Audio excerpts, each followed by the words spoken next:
While the leaders of regional actors Greece, Egypt, and Greek Cyprus, which have been at odds with Turkey, met in Nicosia last week for a trilateral meeting to boost security, energy, and economic relations, Turkey is increasingly isolating itself by adding the Turkish Republic of Northern Cyprus, KKTC, to the list of regional actors it has offended. The KKTC's new president, Mustafa Akıncı, is expected to arrive in Ankara on Wednesday in his first visit abroad.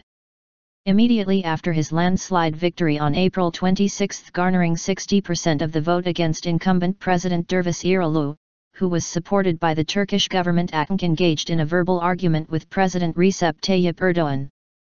Akıncı called for a relationship of equals between Turkey and the KKTC, which is recognized by only Ankara, while EU member Greek Cyprus is recognized as the sole government on the island by the international community.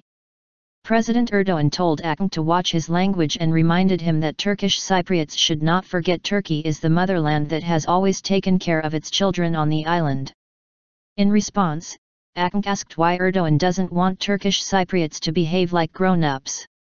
Left-wing politician Akıncı is known for his pro-solution stance in the ethnically divided Cyprus, and his landslide victory is an important sign that Turkish authorities should not ignore, particularly at a time when Greek Cyprus is forming a new alliance with the countries that Turkey is at odds with. Egyptian President Abdel Fattah el-Sisi traveled to Greek Cyprus to meet with Greek Prime Minister Alexis Tsipras and Greek Cypriot leader Nikos Anastasiades last Wednesday. El-Sisi had previously hosted Anastasiades and former Greek Prime Minister Antonis Samaras last November in Cairo, declaring new energy cooperation in the region between the three parties. Analysts closely following Turkey agree that Ankara's faulty foreign policy in the region helps the formation of such new friendships and contributes to Turkey's further isolation. Former Turkish foreign minister and architect of its regional policies Prime Minister Ahmet Davutoğlu's zero problems with neighbors concept has long been a source of mockery in international circles as zero neighbors, with Turkey increasing its problematic relations in the region by the day. Ankara getting into an ugly verbal argument with newly elected KKTC President Akıncı has added to these troubled relationships with neighbors. During his visit to Greek Cyprus, Tsipras said that Greece would launch consultations with Egypt and Greek Cyprus to establish maritime boundaries in the eastern Mediterranean. Visiting Nicosia's southern area, Tsipras said the maritime boundaries would be defined in areas where the consent of third countries was not required.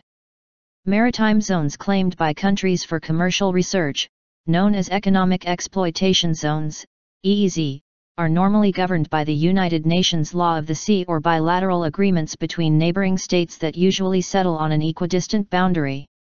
Ankara, which is not a signatory to that convention, questions the jurisdiction of Cyprus's internationally recognized Greek Cypriot government in exploring for oil and gas. Greek Cyprus has rebuffed Turkish claims and defined its economic zone in 2004. Since then it has delineated its maritime boundaries with Egypt and Israel, where vast amounts of natural gas have been discovered in the past 2 years. Turkey and Greece have been at loggerheads for decades over land, air, sea, and seabed borders in parts of the Aegean Sea.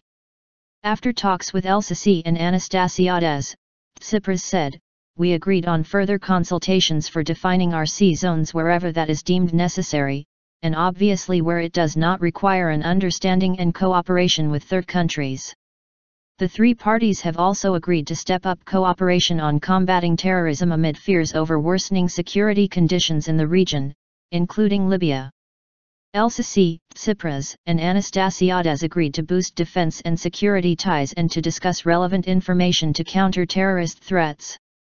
They expressed grave concern over a growing terrorist threat in Libya that may destabilize neighboring countries, adding that they support putting in place a counter-terrorism strategy that would run in tandem with the ongoing political process.